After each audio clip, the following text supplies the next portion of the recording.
are waiting for the live, and we are live. Ladies and gentlemen, welcome to episode 4. Yeah, it's episode 4, right?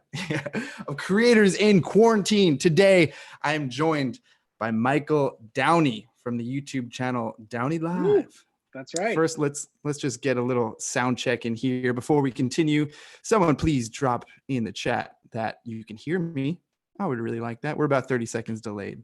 Also, Mike, just say something to make sure your microphone is working. Testing. 1, 2, 3. Let us know if you can hear us both. Can you hear him? Let's get some comments up in here. Everyone drop where you are watching from. Just say hi. Get some friendly hellos. I think the YouTube stream just officially started, but yeah, we are live again. Can you hear us? Can you hear us? Todd says yes, he can hear us. So all right. If anyone's John watching Edward right Jones. now, He comments all the time. Glad he came on really? over. Hey, we call him Jedge around here. Oh, you know him well. J-E-J. But yeah, so anyone joining this live stream right now, thanks for joining. Or if you're watching a little later, basically what I like to do is sit down and have a conversation with other people who are creators themselves. And Mike actually happens to be doing something very similar to what I'm doing. You know, I use the word creator very loosely. Anyone who's creative, create anything. But Mike, can you give us a little introduction to the world of DownieLive? I would call myself an adventure YouTuber specifically. Obviously, I'm on Instagram. I do photos. I do some freelance video and photo work here in Vancouver, which is where I'm born and raised and still live. But my main focus is here on YouTube, living it, loving it. And the focus of my channel is to showcase the best of the world, whether that be people, places, or things. There we go. Love it, man. Love it. Yeah. So, and before you start, I'd like to make a shout out to Will Edmond, who's in the comments right there. He's watching. He was on last week, and that is on Steve's channel here. If you haven't watched that, but hang on until we get through this one before you go on over to watch that live stream. So you've traveled with Will a little bit, huh? I've seen some videos with you guys together. Yeah, so Will and I met on the internet. I was desperate. Vancouver is a big city, but it's also a very small city, and pretty much any big YouTubers that have come out of Vancouver, and there's a few, they end up traveling and ending up living in Bali or living in LA or living wherever. So there aren't a lot of us here in Vancouver, and I was desperate to meet someone like me, like you, that I could talk about. None of my friends are YouTubers. Like, they all have normal jobs, so I have no one to talk to. And my girlfriend Nicole is getting a little tired of hearing me yabber on about YouTube all the time. So I needed to meet some other creatives to talk to have questions, to kind of go through what we're going through. And I came across Will's video and was like, this guy has such a great energy. I need to meet him. And figured out a way to slide into his DMs, into the comments, but without, I guess, coming across as creepy or sounding like, check out my channel, which I think we get a lot of. So it worked, and we met up in Las Vegas. He said, when are you coming to the States? I had a trip planned to Vegas, so he came on over, supposed to come for 3 days. He stayed for a week, and we hit it off. And we've been friends ever since. We've done a few trips together since, so it's been great. And now I'm making another friend. I reached out to you. I reached out to Tal, trying to see if we can't collab. But even though we haven't been able to travel together yet, it's been really nice shooting ideas off each other. We're in a group text now, and that's exactly what I needed. So yeah, we were actually talking about potentially traveling during this time right now, but that was a few months ago, and obviously can't travel right now. So we should be on a trip together right now. You're right. Yeah. But yeah, I agree. Having the aspect of a group chat or other people to connect to that are doing something similar. It's funny because with what we do, it's all internet based, you know, so everyone's so spread out, so it can feel lonely sometimes, right? I'm sure you feel that. And it can seem to viewers like we're always somewhere new. We're always surrounded by people. We always have so many people, followers and subscribers or whatever, but you are alone. Like, you meet some people along the way, and then I come home and I edit here alone. Nowadays, it's great because Nicole's working from home as well, but normally she's at the office, and my days are really quite lonely. So Yeah. that's what I needed. Yeah. It's good, man. We also have some people joining in the stream. Give some shout outs. We have Marsha, we have Todd, we have Jedge up in here. Of course, Will just gave you a little sappy comment. Mike, Your I'm always here brother. to listen to you. Don't make me cry. It's okay, Will. Don't cry. And Lil Andy up in here. If you guys don't know, my brother has his own YouTube channel, and you should check him out. He also has some music on Spotify, iTunes Music, wherever you get music Oh, from. Lil Andy. Steve, He makes his are own you going to music. be It's really good. featuring? Are you going to be featuring Andy's music in your next upcoming vlog? I think we have to do some type of collab. He has to feature me on his track, and I feature him in my videos. Absolutely. Lil Andy, if you're watching this, we Custom can make that soundtrack. happen. We actually made a music video together. Did you I see did see my that. my self-isolation video? Yeah, that was That good. was all. I mean, that was just as much his effort as it was mine. He made the music. He made the track. I don't know how to do any of that. Producing Fantastic. music and putting that stuff together. He's Stuff. very talented there. Who else we got in here? I have Kevin a Das. quick question Hey. for you while we let people Yeah. join in, whatnot. I have been growing my hair out for the last Ooh. 6 months. I mean, it's Me too. getting there, voluminous. So what are some hair tips and tricks? Because you were at one stage, you were at this point at once. Let me ask you, how often do you wash your hair? I'm supposed to wash it? No, wash it every 2-3 days. Depends. Okay. I think a lot of people overwash their hair. Okay. With me, I barely, I mean, it depends. It depends on what I'm doing. If I go out on a hike and I'm sweating and my hair gets all gross, yeah, I'm gonna wash it. But sometimes I can go a week without washing my hair as long as it's not crazy. Another thing is I can just put it up if it gets kind of greasy or whatever, I'll just toss it up. But I also And do you, I mean, you yeah, obviously you continue to have it. You haven't cut it off. Any regrets like while traveling? Is it more of a pain? Do you ever wish you had shorter hair?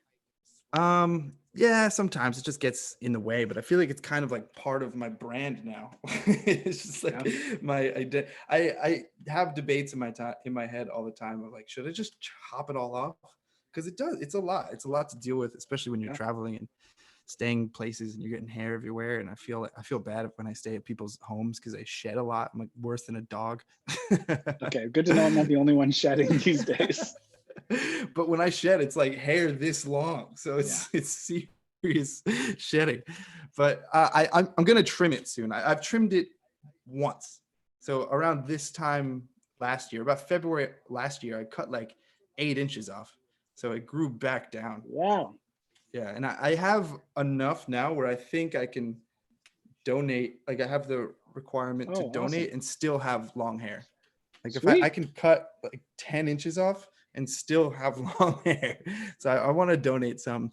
It's just I'm looking into where's the right place to donate it, because I've heard some places you donate it to and then they sell it. So that's not, I don't want to support someone who's doing that. So I just have to figure out the right place to donate it. Cool. So I think one of the I have. Okay, shoot. Go ahead. What were you saying? I was gonna throw another question at you, but I think you got one, so I'll leave it to you. All right. Well, I was just gonna ask about your beginning when you decided to go full-time YouTube. What was that decision like, and what was that action like? There's so much that goes with that. So, in the beginning, like your mindset and what led up to that made you go starting to create YouTube videos.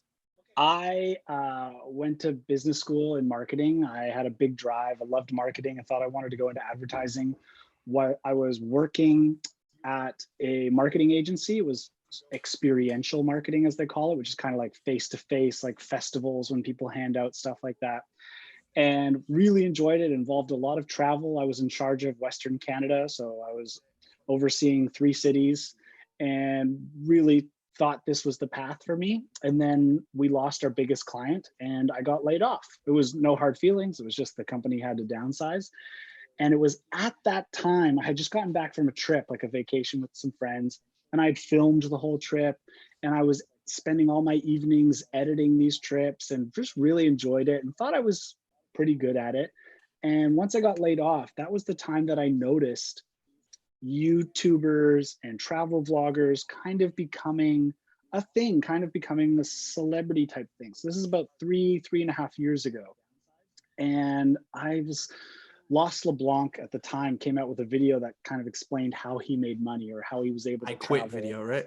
Exactly. Yeah. And I Got me watched too, that. man. It got me too. There you go.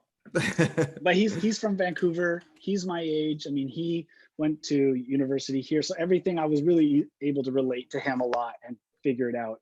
And using my business background went, okay, I need to make this a business. This isn't about traveling and having fun. This is finding something that I really enjoy, travel, video making, skills that I have, video making, and building that into a business. And I didn't want to go the route of a traditional media company where you kind of do commercials for companies within your city or whatnot. I feel like there's a lot of pressure there, whereas YouTube, you can be a personality, you can be raw, you can be real, it doesn't have to be polished, it doesn't matter. You just find that audience and do what you like, and it'll come from there. So loved YouTube as a platform and really dug into figure out how you can grow, how you can build an audience, and then really how do you monetize all that. So the first year I took a job at a company that I hated. I took a junk removal job where I would be outside. I mean, I was turning 30, and I'm like, when I turned on my 30th birthday, I was a little down because I'm looking at my life going, here I am 30 years old working at a junk removal company. Just I've got my business degree. All my friends are on their trajectory at work. And here I am trying to be a YouTuber. Like, what am I doing with my life? But now I'm 33. Looking back on that, I'm like, I made the right choice. But anyway, took a junk removal job because I knew I wanted to build this YouTube company, and then I could quit at any time. I took a job I would hate, so it didn't matter when I left. And that happened just one day. I was at work. I'd been there 9 months maybe, and it just clicked. I had a paying client with some video work that was sitting on my laptop that I needed to edit. It was just the worst day at work. And I just said, I'm out of here. Midday, Thursday, 1 o'clock, walked into the office, dropped the truck keys on my boss's desk. I was like, no hard feelings. Like, I know this is not personal, but I cannot get back in that truck and finish this day. And that meant that he had to get in and finish the job. So he was not happy, but I purposefully burnt that bridge. So I couldn't go back 2 weeks later and be like, oh, can I get some part-time work? Like, I burnt that bridge because I needed to make YouTube happen. And that was 2.5 years ago. And I've been doing this full time ever since. Amazing, man. It's always interesting to hear how people kind of get into it. And it takes a big commitment and a lot of risks, as you know. So yeah, a lot of people just, I don't know. I feel like a lot of people look at very successful YouTubers and just think like, oh, that's easy, but it takes a lot, man. It's I will 100% say the biggest factor in my success has been not quitting. Like finding, months where financially is not a lot of money coming in, finding another way to get enough money that month to scrape by. And then you have a good month on YouTube, one video goes viral or whatever it is just not quitting. And that was purely based on the fact that I was already making videos for myself, for my friends, and just loved it. That hasn't gone away at all. And like, we got a little frozen, little lag, little glitch there, but we're back. Sorry, folks. It's okay. Anyway, I love what I do, and that has made me continue, not quit, and that's why I'm still here. I feel like there's a lot of small YouTubers that keep going, and they just find it too hard, and they quit, but they don't know that next video could be what launches them. Which you've recently had some videos that have launched you. I've noticed you had a pretty big spike in your channel a few months ago. I've been doing a good deep dive into my analytics, looking back, finding out what worked, what didn't work, why did those work, what did I like, really tweaking the videos, watching the audience retention rate, working on my thumbnails, actually planning videos ahead of time with the thumbnail and title in mind. And once you realize that the YouTube channel is not about me or you, in that way, it's about the viewer, then everything changed. And I've like been working on that, but I didn't really understand it. And then it was one day where I was like, these people want to know one specific thing, and I need to give them that. And if I kind of go on and meander, they get bored, they get tired, they click off. That's bad for your analytics, and then you stop getting recommended. But if you can give the audience exactly what they want, they'll keep coming back. They'll leave happy. It's true.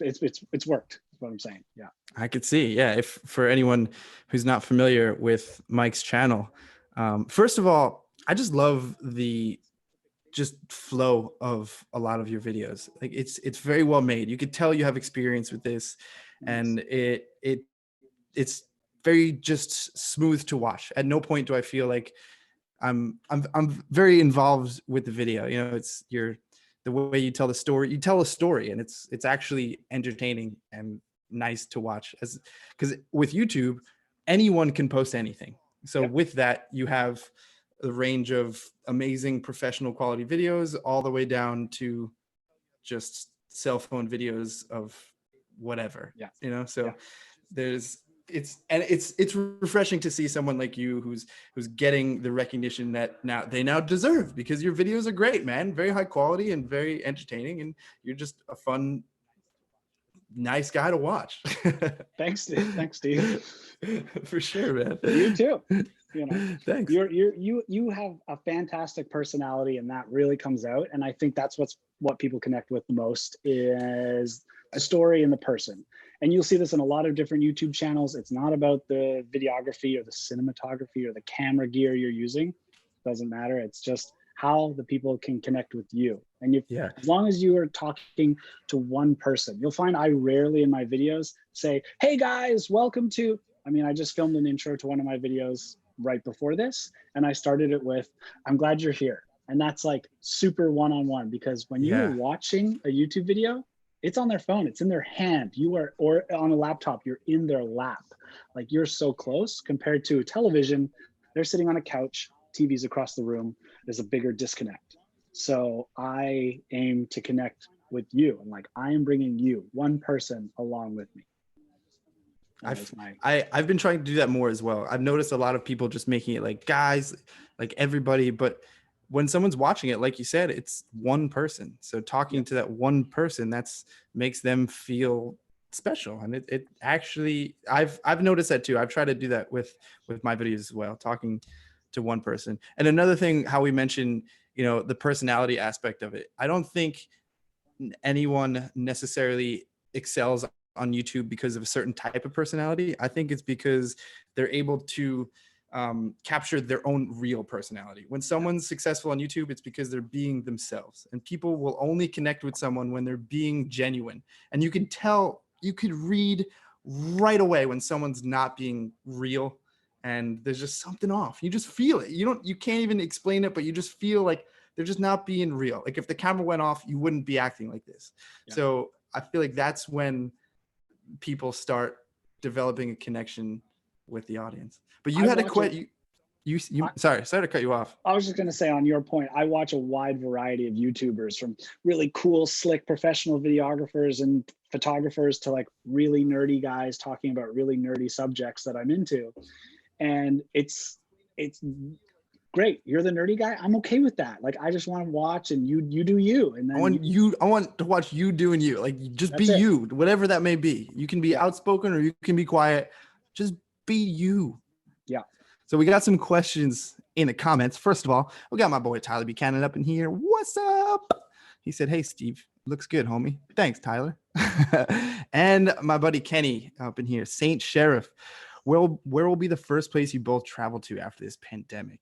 I actually have this question for you, Steve, because I'm very curious as to how you plan your videos, what you look for when you're planning a trip or planning a video.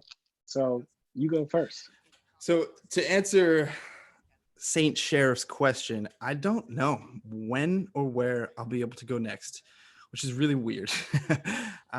Hopefully, I'm thinking by beginning of June, I will be able to get on a plane and go somewhere. I don't anticipate traveling as I normally do. Typically, I set my mind on a destination and then just explore from there. Where how do you pick that destination? What drives you to it that? Just a it personal varies. interest? Yeah, personal interests. Right now, I have a few places I'm really interested in exploring. I would love to make a trip through Central America to South America, like traveling and backpacking that way. I don't think that's going to be feasible within the next few months because of the way travel. I, I don't know. I don't know what travel is going to be like, to be honest. I don't know how restricted it's going to be and how welcomed I Yeah. will be. So I think I might. I don't know. I have to figure it out. That's how we do. We have to adapt to change. We have to learn, and I'm excited for that. I'm not really afraid of it. I don't know where. Like I said, the answer to the question, I don't know. I don't know where Yeah. I'll go next. I don't know when I'll be able to, but hopefully in June I'll be able to Okay. get out of here. So do you do any like business building in terms of your YouTube channel research before you go on a trip as to which video you think will do well, or what your subscribers want to see, or what video can grow you new subscribers? Or is it like, uh, I want to do this today and I'll make a video from it later? so I've been learning more about, I've been changing things on the way I make decisions with travel. And when I first started traveling, I left the United States and I like completely switched my life. The way I started traveling was I left my job, I sold all of my material possessions, and I bought a one-way ticket to Thailand with no plan other than to just travel. Didn't know where, for how long. I didn't know anything. I just wanted to go and figure it out. So that was like the premise of my original travels, was just wing it and have fun and share and document the experience. And then I started traveling a lot. I gained a lot of experience with traveling. So I saw that more, I guess, advice videos were performing well. So like travel guides and things like that. So if I Yep. spend a lot of time in a certain destination, then I'll cover everything I learned, all of tips, insights, and just a lot of advice to help people who are coming here, because I want to always provide value in my videos, whether that just simply be entertainment value Yep. or some type of advice. And when it comes to advice for me, usually it's related to travel, what to do, what not to do in a certain area, and how to make people feel more comfortable about going to the certain area, and also get them excited. When people Yeah. are looking on YouTube for a certain destination, in their mind they're interested in going there, so they're getting a Yeah. little preview of what it's like and ultimately deciding whether or not they want to go there. So I just try to give them some tips. Yeah, yeah. So So you're saying essentially you are making a video with the viewer in mind. Like you wouldn't travel normally just if you weren't vlogging. Let's say you took the camera out of your hand, you wouldn't normally walk around and go like 100% recommend this coffee shop, and people are like, who are you talking to, man? Like, so yeah. you essentially you film your videos with your viewer in mind, what they want and what you think will perform well. Yeah, it's interesting because I was going through a little internal struggle at the end of last year, because I went on a trip. I was traveling, and I wanted, it was a trip with the intention of just relaxing. It was after a lot of intense travel experiences, and I just wanted to like relax on a beach, which is really weird for me to do because I'm always thinking like, how is this going to make a good video? Like what Right. can I provide? And me sitting on a beach, no, I don't want to show that. Like that's not entertaining, or that's not Right. helpful. It doesn't provide any value. So I was actually getting I was getting anxious, and I was getting worried that like, oh man, I can't, these videos aren't, no one's going to want to watch this. But then I actually, within one of those videos, I sat down for 5 minutes and just talked about my feelings. I was like, hey, this is what this video is about. Yeah. I'm feeling pressure to make a good video, and I don't want to have that pressure. And just kind of went down that route of talking about And there the, will be other small YouTubers that connect with that are like, right, I don't know what to make, or, so that's a good video in itself too. But again, that was maybe a little bit for you to just kind of vent, but also I think that's for your viewers. That's great. yeah. What about you? How do you determine I what videos to make? 100% before doing anything, ask what is the thumbnail and what is the title? Are these clickable? Do I think these will perform well? And if not, I'm like I run YouTube like a business. Like I am a small business and I have a number of different revenue streams. And which one will this video affect? Will it maybe not perform so well in terms of revenue, but at least in growth and subscribers? Or can I leverage this video? I have done videos that I knew wouldn't perform well monetarily, but I knew I'd be able to leverage that video and go to a future client or a future location and go, look what I've done here. So would you allow me to do that with you? And like those kind of videos, and they go, oh, that's great. So I definitely analyze every video as to, and I'll turn things down. Like I'll have ideas of myself. I'm like, that'd be fun. How do I make that into a clickable video? And then that's my internal struggle, is turning down things that I personally want to do, but because I'm like, it's not really a great video. But I need to treat myself. I need to take a day off and just do stuff that I like. Yeah. But I definitely look at, what is the thumbnail? What is the title? Do I think this will do well? Yes. And a great example of that is right before this pandemic started, I went to Europe for 2 weeks and I had every single video laid out before I left, every single title and thumbnail. When I got there, I walk out, take the picture of the thumbnail, film the video. I already have like my template kind of formula of my intro, the video itself, and then the outro.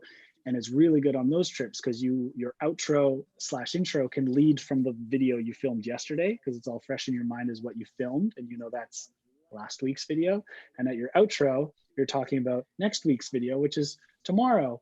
And if you're really good, you can film that outro after you've filmed some of that next day's video. So you even have footage to show within and like coming up next week. Anyway, I've feel like the biggest growth for me has come in those areas of really assessing how I want this business to be successful. And so I already have trips lined up for when the pandemic ends. I don't think international borders will open right away, but I've had a lot of success with really unique Airbnbs. They cost me $100 a night to rent, depending on the Airbnb. But if it's like a tree house, I'm like, bam, that's a thumbnail that everyone wants to see. It's on a tugboat. You can sleep on a classic tugboat, like an hour away from where I am now. It costs $150 a night, but I'm like, that's going to bring in, $500-600. Like I see it in terms of revenue numbers. So going back to that trip in Europe, I was going to film 8 videos over 11 days. And I basically had the trip was going to cost X amount of dollars. So I was like, okay, to make that, I need to get 400,000 views. Between those 8 videos, I think that's possible. I think this one can do really well. I think this one can do really well, and the rest will do all right. But I think literally I had it like paid for before I left on the trip, just through expected videos that I thought would perform well. And I was right. They've all performed very well because I had proof of concept from before with other train videos and stuff like that. So I know it's not fun. It's not like exciting, and it sounds like all the mystery of YouTube is gone, and it sounds really cheap that I'm just doing this for the money.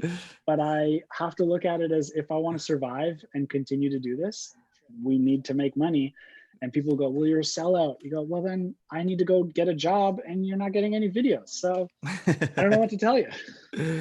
Yeah, I definitely do it a little bit different, but it's really interesting to hear your perspective. You could tell you went to business school before this. Yeah, business school and a mix of needing to survive on YouTube went go, okay, what's going to work? If you only have so much time in the week to edit and film, you need to make sure those are in the right direction. I think we got some more questions. I'm just going to back it up a little bit because the last question we took was from Saint Sheriff. Will had a question under that for both of you. What video from your channel brings you the most memories, or do you find yourself going back to rewatch? Good question. Why not you start? No, you start, all right, Steve. Sure. What video from your channel brings back the most memories? I got one. I think my 25th birthday video. 25 strangers or something? Yeah. So I was in Bogota, Colombia, Yeah. And I challenged myself to invite 25 strangers to celebrate my 25th birthday. And I was genuinely nervous about this because it wasn't planned. You know, things could go wrong. I might not get people to join me. But I put myself out there and I went around, I walked around the streets of Bogota and asked strangers to come join me for my birthday party. No, crazy. And I rented a party bus, which in Colombia, they have a Colombian party bus called a Chiva.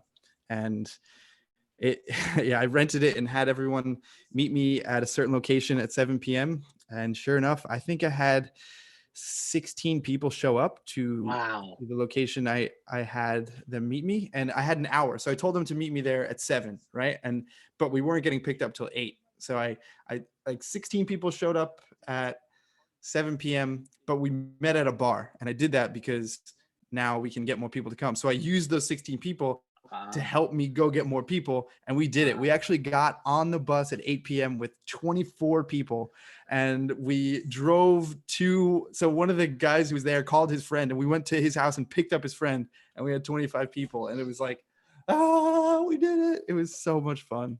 It was. So what part of that was the most memorable for you? Is it like the challenge and the gathering everyone to succeed, or was it because it was your birthday, or you love I mean, every time you put yourself in an uncomfortable situation, I think that's where you grow the most, and those are the most memorable, right? When you're forced into an uncomfortable situation, you're going to remember that because you just feel weird. So by going up to strangers, I was even approaching people speaking Spanish. My Spanish level is like 3% fluent. So I like memorized the words I needed to say just to say. Yeah. People responding back to me in Spanish, and I was like, my friend Sam was filming for me. I was like, hey Sam, what are they saying? But I also just the feeling of actually accomplishing this, because I never mentioned this in that video, but I attempted this the year before on my 24th birthday, and I filmed it and I failed. I didn't do it. So I was really nervous because I already failed the year prior. Right. And going into, I was in Vietnam when I did this, and I didn't do it. There were certain situations that happened. I ended up going around the streets in Vietnam, in Hanoi, and asking strangers to come celebrate my birthday. I got a bunch of people to say yes, and I got all their contact information. And I said, okay, I'll message you later. And then I went to have dinner with friends, and I ended up falling asleep. And I woke up at like 11:45 p.m. and I never contacted anyone. And I already had I was in contact with a nightclub, and I told them like, hey, if I bring 24 people, can you hook it up or something? Can I at least get free drinks? And they were like, yeah, absolutely, come here. And I felt so bad because I ended up going to that nightclub, and I had like 4 people with me because I totally failed. And I was just embarrassed. And on the wall in balloons was happy birthday, Steve. And I was like, oh my God, I have to leave. I have to get out of here. So that was a big fail. I still have video footage of that I never shared. So maybe one day I'll put together a fail video of that.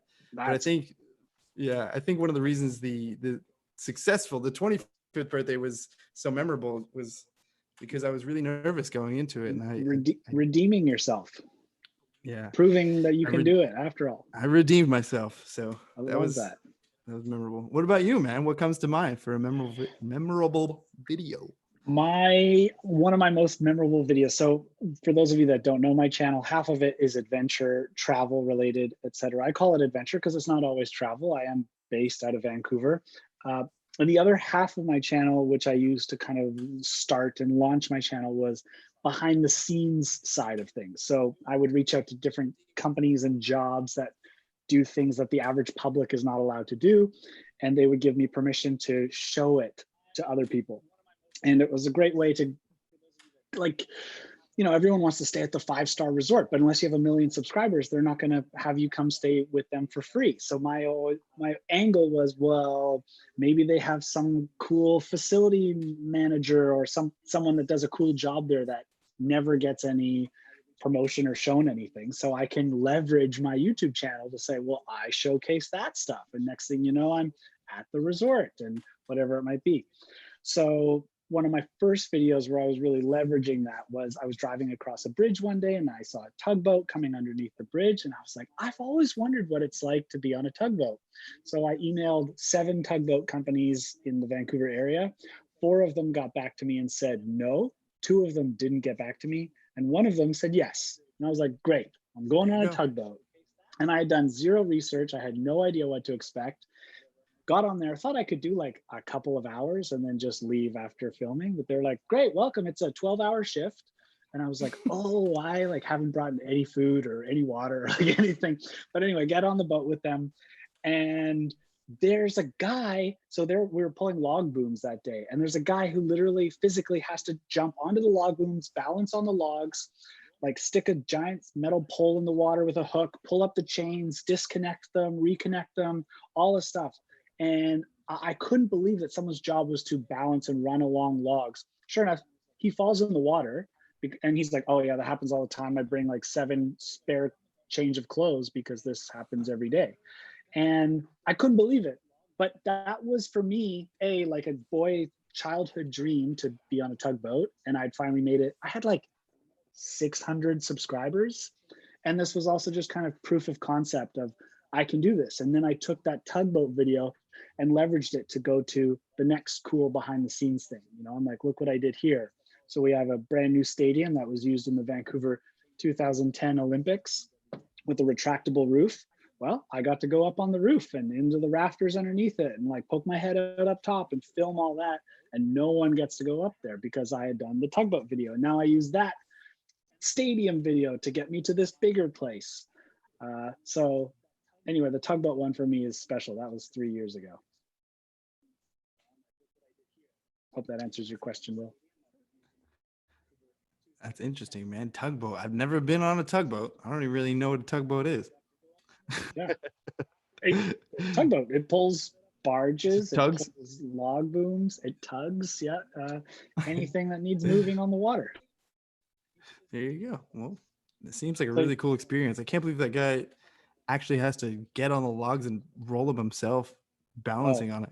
I've always wanted to try that. So do I. I kind of want to do a remake of that. Like I didn't have the right equipment probably to film that video. It's a pretty good video, but I'd love to go back and redo it and really showcase what they do. So I might reach out to them again. We'll see. If I can't travel for a while, why not? You know. Maybe just become a tugboat YouTuber. Let's see. We got some more to hear the comments. I'm trying to catch up. We got some comments that we're getting behind on. Sorry, folks. Where are we? So Chivindas, where do you guys get your music for your videos? Great question. I use Epidemic Sound. Yes. Do you use? Yeah. So if you need any music for your videos, I mention this all the time, but the link is in the description of all of my videos. Actually, this video you're watching right now is a link down below that'll give you a 30-day free trial of Epidemic Sound. And just to be clear, if you do use that link, I do get a little kickback. So that's great. But even if you don't continue your trial, you don't have to pay for it. And I still get the kickback. So go get a free trial. Insider scoop, beyond having great music, they also have a huge collection of sounds and sound effects, which I definitely recommend diving into. I think it's gonna up your audio game and make your video more immersive to viewers. Yeah, or you can make your own. Steve does a great job. You send me the link to those. We're gonna go through some more questions, but did you have any questions? Because you said you had questions for me. So I'm gonna keep reading questions from the viewers. We'll get caught up here, and if we run dry, I've got a few questions for you. All right, cool. So Cello is a longtime viewer, awesome, also YouTuber himself. Worst part about next year or so is returning home. Likely. Oh, that's not a question. Okay, yeah. Potentially after. Oh, sorry, go ahead. Worst part about next year or so is returning from home and having to potentially go through quarantine. So that's another topic. I was actually talking about this with my dad, how what's going to change in terms of travel. Like, you know, after, for example, after 9/11 happened in airports, security is heightened. That's where TSA came from. Yep. You know, so now we'll have a security check. Is there also going to be a health check going through an airport? Yeah. temperature Is check, that going to be, maybe. yeah. I mean, I've heard rumors that maybe airlines don't use the middle seats anymore to kind of have increased space. I don't know about that. I honestly think travel itself will go there may be a temperature check or something like that, but I think travel will go back to pretty close to normal without too much disruption for people. But what do I know? I definitely think international borders will stay closed for the next little while, but I know in Vancouver, and I think Georgia, Will, you're there, Tal in Florida, I don't, or not Tal, Steve in Florida, I don't know. I think your borders are not your borders, but your states are kind of easing restrictions a little bit soon. Yeah. Especially in Georgia and a few other states, they're loosening up a lot of the lockdown, and they're opening businesses again. So Yeah. gonna So see with how that goes. yeah, with that, I plan on as soon as I can kind of doing some local travel, but it's not going to look good. Like locals from small towns don't want outsiders coming in, infecting these small communities. I mean, eating up their resources as they're still getting caught up on toilet paper and whatnot. So it will be a sensitive subject, you know. I don't know how it's going to go yet. Travel, I don't know. Hopefully I can travel soon, but I'm not complaining. If travel I'm waiting it ends, out, you know. it let's hypothetically, if this goes on for And 6 months, that you can't go international travel. Let's just say the borders are still closed till after the summer. What would your channel look like? A lot of live streams, more live streams. few more music videos. Andy, you still here? I don't know. Honestly, I if I can't try, dude, maybe little Andy. Maybe I'll just become little Stevie. I don't know.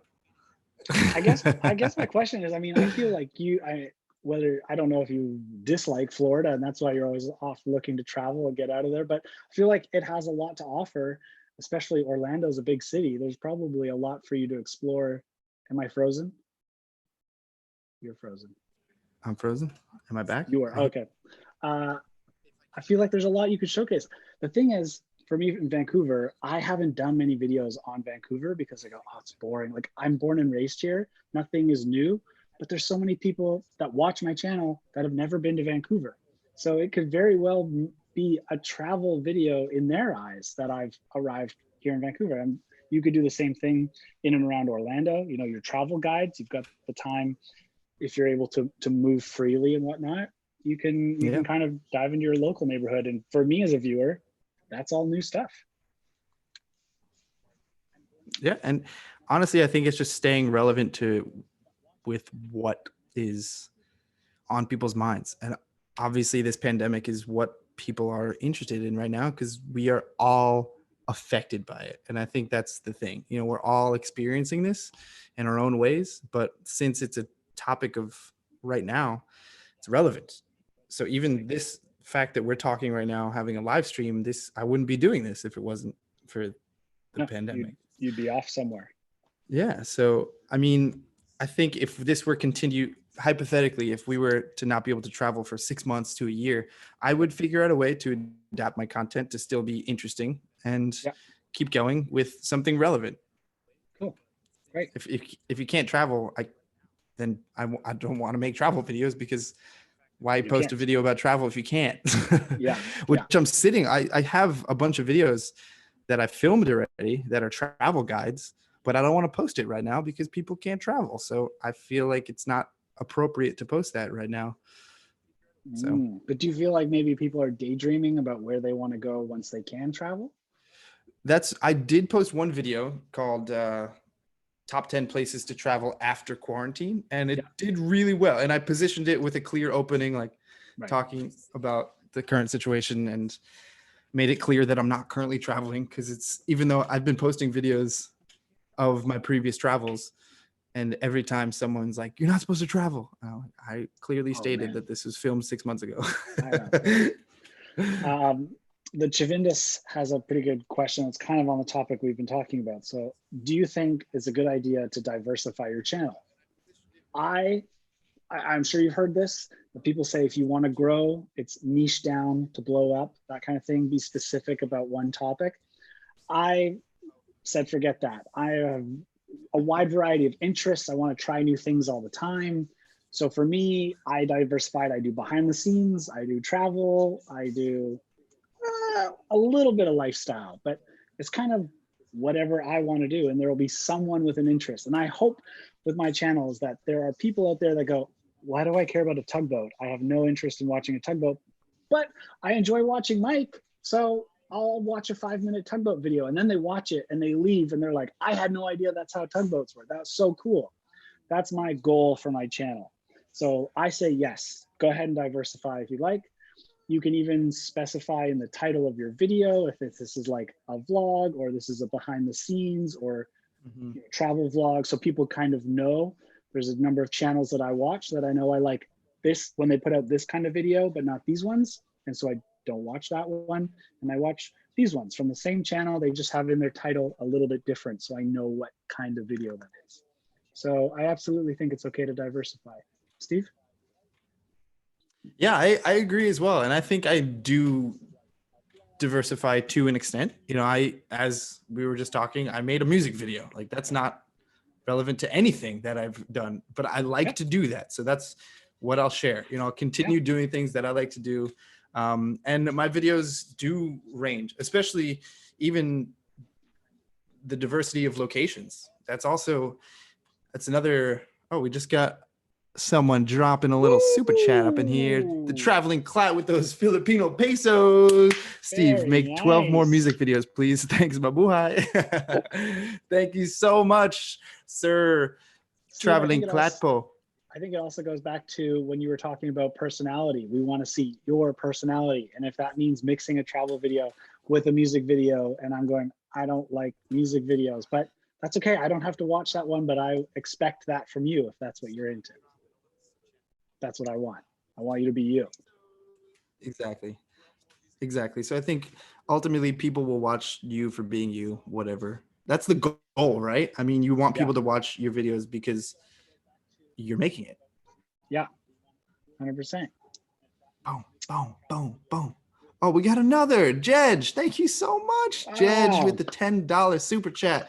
We're on a roll. Ladies and gentlemen, we got 2 super chatters up in here. Let's just give a little round of applause. Thank you for the super chats. So tell me how you got into Joby Live, or what was the Joby Live event, or how did you get asked to be a Joby ambassador, or what's your relation? Love the sponsorship on your screen right there as well. Joby, boom. Should I raise it up a little bit to have the second Joby logo? I should have that too. Also currently holding my phone and light on another 2 Joby products. What? Joby-licious.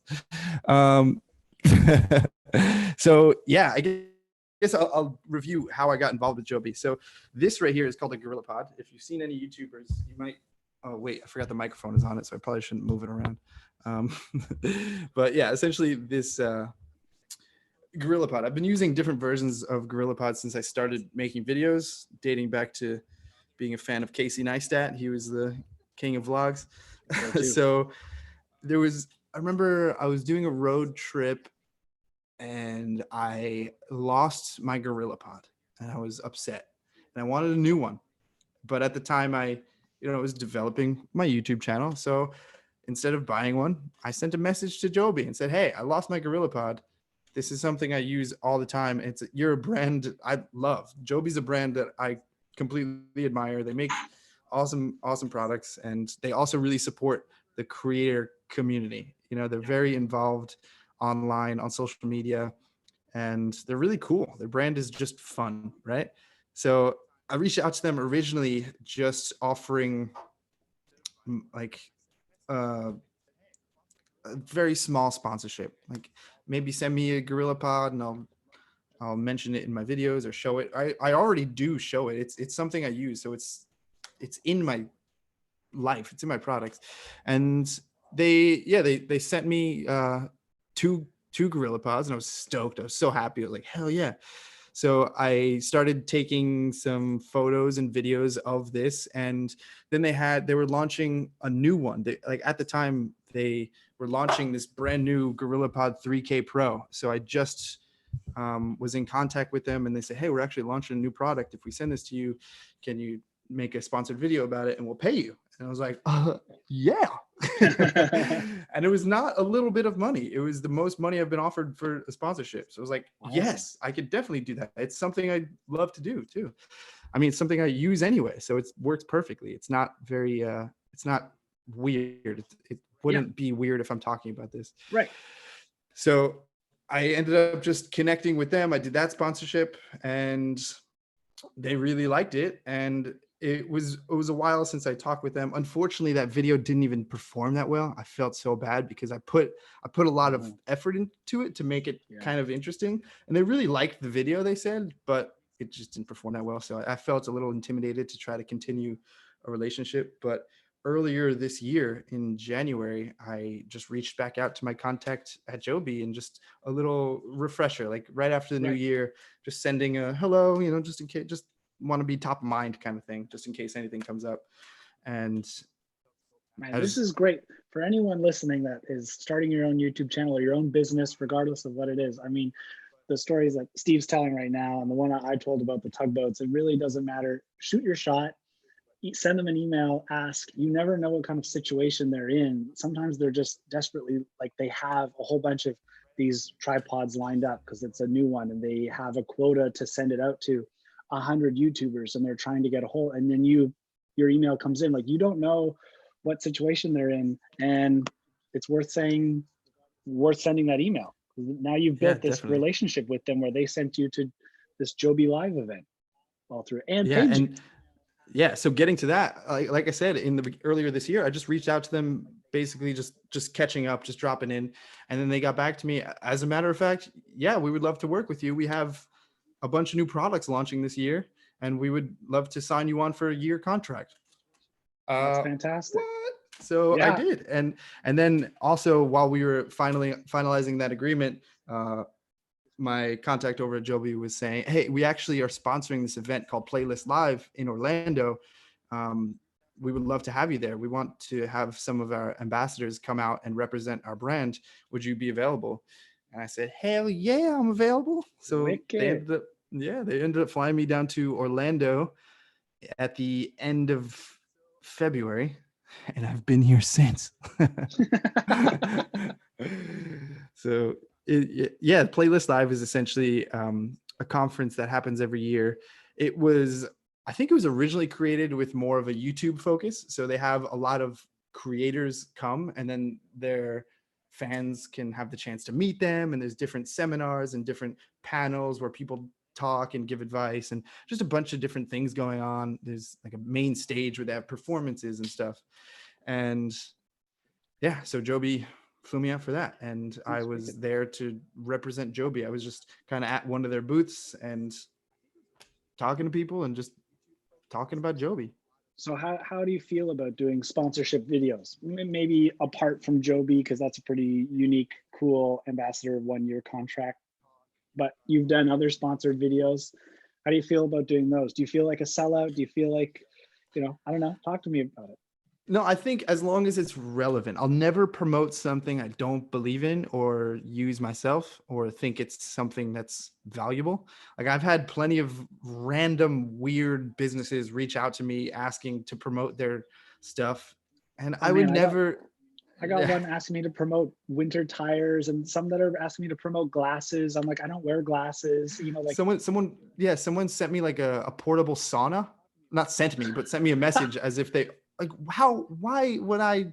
No, it's not relevant to anything I'm doing. I would never travel with that. I would never expect someone watching my videos to go buy this thing. Like I would never. Kind of cool camping, like winter hiking video, but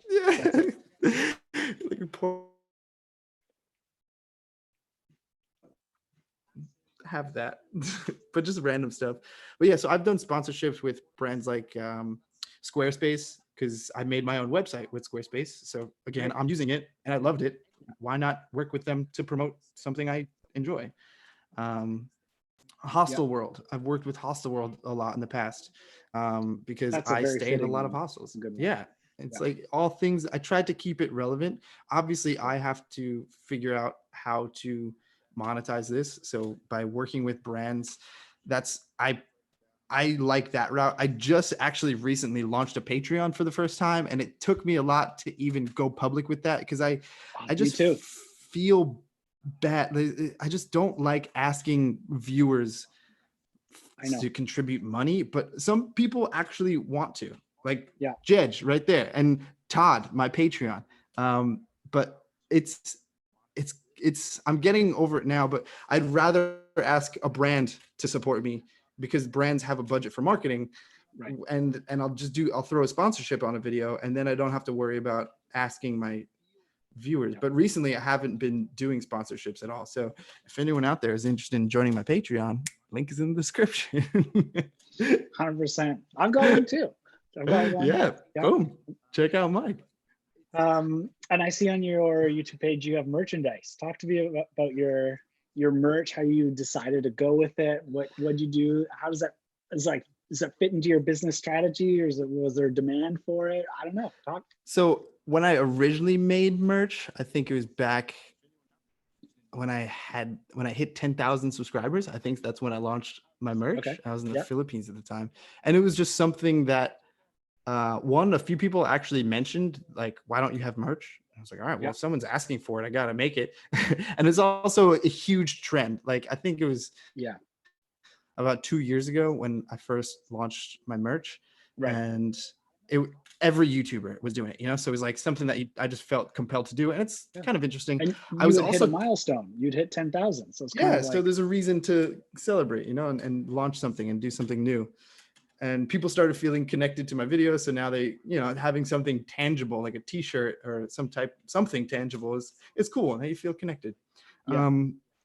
At first I launched a design that was, I tried to just make a design, something that I would wear. Another thing that I was having trouble with was I didn't want to promote or offer to sell something that I wouldn't wear myself. So at first I had, which I don't even have this merch available anymore. So if anyone has it, that's exclusive stuff. Vintage, limited edition. Yeah, my first round of merch was like a quote with half of a compass that, what did it say? Lifetime of adventure. I kind of thought of this with my dad. Instead, you know, everyone talks about the adventure of a lifetime, but for me, I wasn't seeking one adventure. I want a whole lifetime of adventure. Boom. Love it. So that's what I did. I put that on merch. But then I started looking at that and I was thinking, like, I don't know if I would even really wear that. So I was sitting on my computer one day and I was looking at my merch and I ended up just making it all private. And then I designed one shirt. I was like, I'm just going to design a shirt that I would wear. And it was a yellow shirt.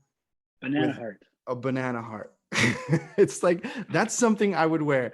And in my videos, I haven't done this in a while, but for some reason, when I was in Asia, I was like obsessed with bananas. It was like a funny thing. Like bananas were everything. I had banana clothes. I always had a banana shirt, and it was just like bananas were just funny. So I was putting that on merch because I just thought that was something fun to wear. Banana heart. And now actually just the other day. What's your best seller? Banana heart. Actually, no, I think the Lifetime of Adventure shirts sold way more. But I don't push that at all. I don't even mention it. It's just something that's there, and I barely make any sales off of that. Every once in a while, someone will buy something, but I never mention it. I never push it. It's just something that's there if anyone wants it. So yeah. Do you have merch? I was feeling the push for merch as well, and I really didn't want to just like have a DownieLive on, you know, a t-shirt across. Like, I wouldn't wear that. Why would someone else wear a shirt with my name on it? And it just so happened at the time that friends of mine were starting or taking over a hat company, basically, and I wear hats all the time, so this was a good fit. And I had my own hat made for a while. Actually, have it right here, where it's like it has the original DownieLive logo on it that I had company stitch onto a blank hat essentially. And then I had the DownieLive put on the back. So if people saw me filming and they were too embarrassed to ask where they could watch the video or whatnot, they could see it and just like write it down. So it worked really well, but I wasn't going to sell a hat with DownieLive on the back. Hey, Todd. Oh, Todd. Wait, what did he say? He said, join Steve's Patreon. Maybe we'll see the 24th birthday vlog. So I've been putting some exclusive content on my Patreon that I'm not sharing anywhere else. Some behind the scenes stuff that doesn't make it into my vlog. So maybe, I mean, now I got to do it. Todd wants it. 24th birthday video might be going on my Patreon. First of all, let's get a little, I got to do a little happy dance for Todd. Thanks, Todd. I appreciate you, man. I appreciate you. Thank you. So anyway, back to the hat real quick. Like you were saying. Basically, I had these friends, and their friend had started a hat company, but then he committed suicide. And so they took over the hat company and continued to build it and have all proceeds from the hat company go towards a counseling fund that would pay for free counseling for people who needed it. It's kind of giving back because he'd taken his life and they didn't want that to happen to anyone. So I decided that I would get I wear hats, I wanted a hat. So I had a DownieLive edition of the Worth hat. And I found it more important to put Worth on the front. The company is called Worth Hats, and it's because it was Jacob Worth who had started it and took his life. So it's in his memory. So all the hats do say Worth on it, but kind of the saying they have is I'm worth it. So each of the hats says I'm worth it. So and that's on the inside. So you know that you're worth it. And so I thought I literally don't take any money. I mean, they deal with all the distribution, but it just kind of felt like a good way for me to have merch for my viewers, and I don't have to deal with distribution or designing anything, but also all the proceeds go to a good place. So I can feel really good about promoting merch essentially.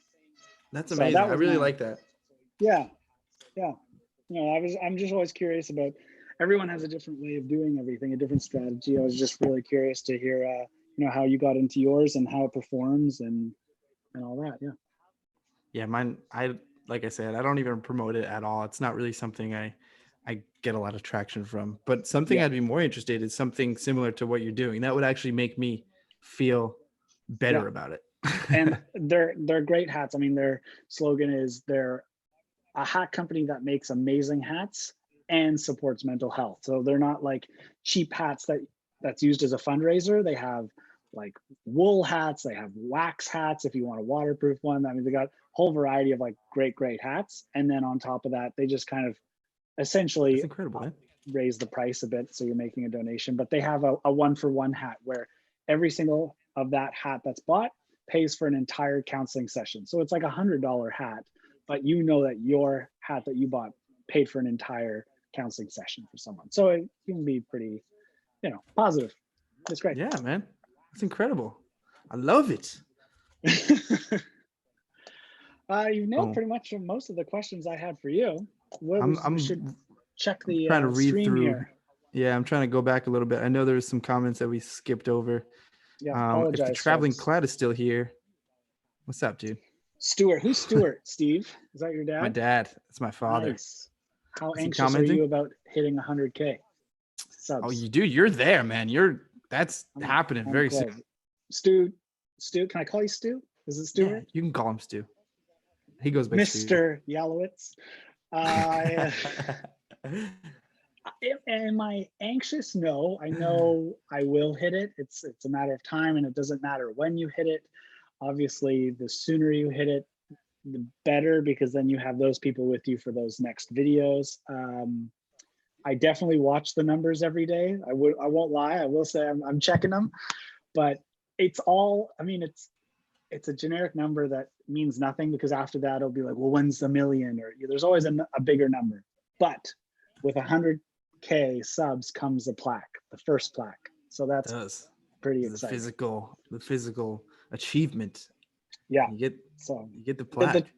Stuart, I'll say the tough part is knowing that it's coming, but also knowing I can't travel or do any big videos to kind of help leap me to the 100K mark. It's just a matter of putting out little videos here and there. I'm really going back through some of my old footage that didn't come out and behind the scenes stuff that I didn't release and putting out those videos. And I don't think they'll go viral. I think they're great, but it's little stuff that will plug away until I hit 100K. And whenever that is, it'll be there. It's happening soon, man. I've like your But channel. all of you can come over to my channel now and help me get there. You know, There we go. One step closer, man. Thanks, Stuart. That's awesome. So I don't know if I mentioned it in this chat yet, but you've had some videos go viral recently, like million views type of viral.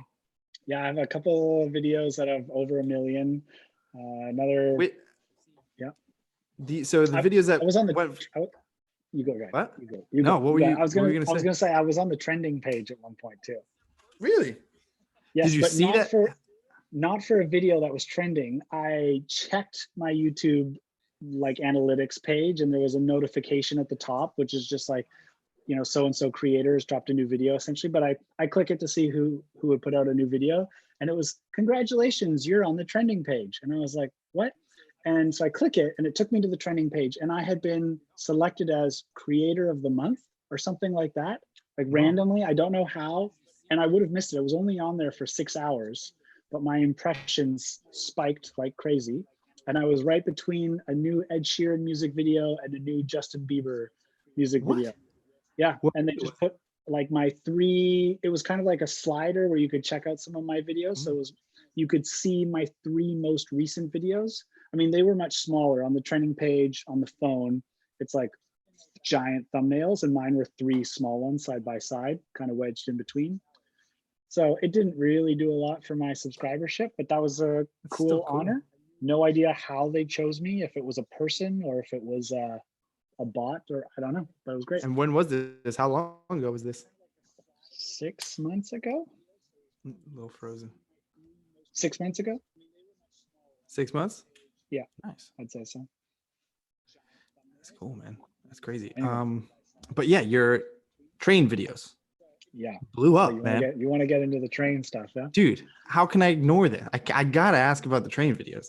So for those watching right now who may not be familiar with Mike's channel, recently within the past few months, he's posted a couple videos about Amtrak. Specifically, yeah. Million views, million. Yeah. Which is not normal for your channel. No.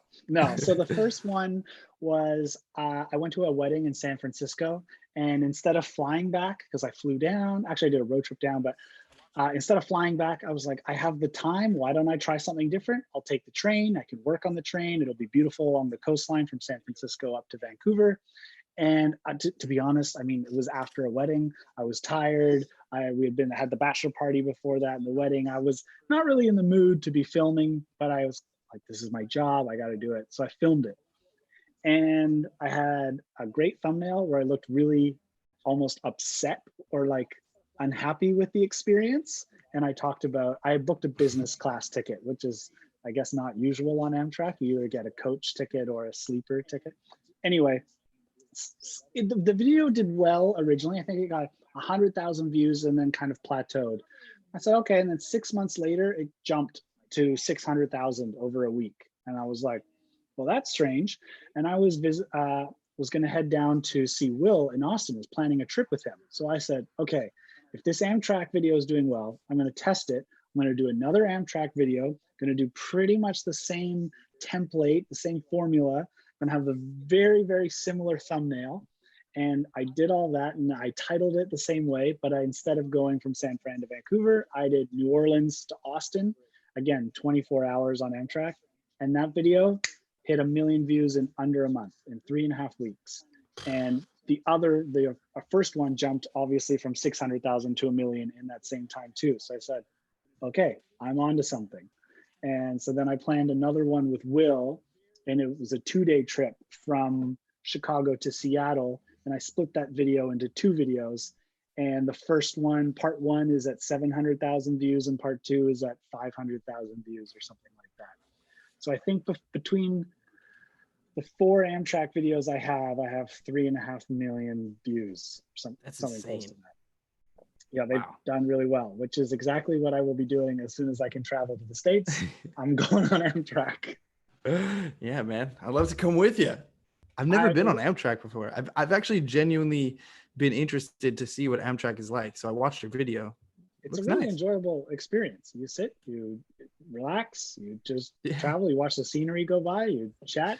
So for all of you watching right now, please let us know in the chat if I was trying to organize a number of YouTubers. I think it would be perfect if we could get like 12 of us to like fill a train car of just YouTubers. But we'll start with maybe 4 of us or something like that. So let us know who you would like us to travel with on an Amtrak. Drop that below. We'll reach out. You know, we talked about this earlier. Just send the email. You never know who will say yes, who will say no. My dad and I, we have the saying, you never get what you don't ask for. So that's right. Be surprised. My dad says you don't get what you deserve, you get what you negotiate, which is pretty close to you get similar what you ask mindset. for. He always says you'd be surprised what you get if you ask for it. But that's a good one. It's true, man. You just ask. What's the worst that'll happen? They say no. Okay. That's it. At least you tried. But what happens if they say yes? I know. That's how I've been living my life. I'm just saying, Steve, give the trains a ride. When you go to South America, I would love to be taking trains down. I mean, they've got some little sketchy ones. They also have some really nice ones, I hear. And it'd be an experience. There's a very famous train in Sri Lanka, known as the Blue Train, where it rides through the mountains of Sri Lanka. So it's like such an incredible landscape. But in general class, the doors just open, so people hang out of the train. Yes. And that's where you get those Instagram photos of people hanging out the train. I actually never went on that train because I've always driven a tuk-tuk. Tuk-tuks are really cool too. That was awesome. Dude, you would love it. Oh, the light just went off. Oh, that light just went off. Let's do a little light switch. Boom, boom, boom. I think Will just dropped a comment. I think he did. If you guys have more questions, let us know. Yeah, I mean, I don't want to hold you for too long. We've already been going for an hour, but I just chatting. I'm in isolation. I've got nothing going on. Yeah, I mean, what else are you gonna do? Ooh. Oh man, so what's it like right now in Vancouver? So Vancouver is currently raining for the first time in a few weeks. We are loosening the restrictions. Yeah, I was starting to talk about that. They're talking about maybe May 15th opening some businesses again, you know, allowing dentists to open up, doctors' offices to open up, things like that.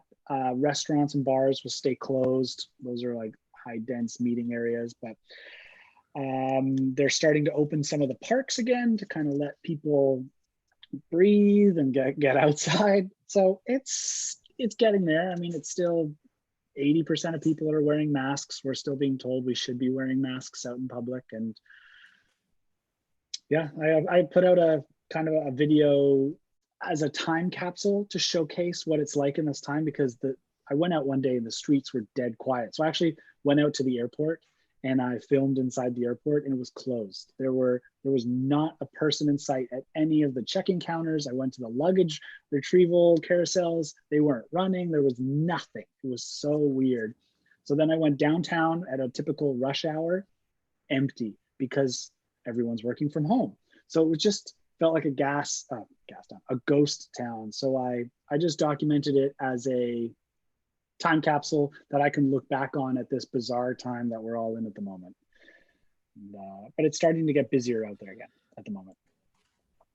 Yeah, I haven't really been around. I'm in Orlando right now. I've been staying at my brother's apartment and I've pretty much just been within a 1 mile radius of here. So I don't know what's going on.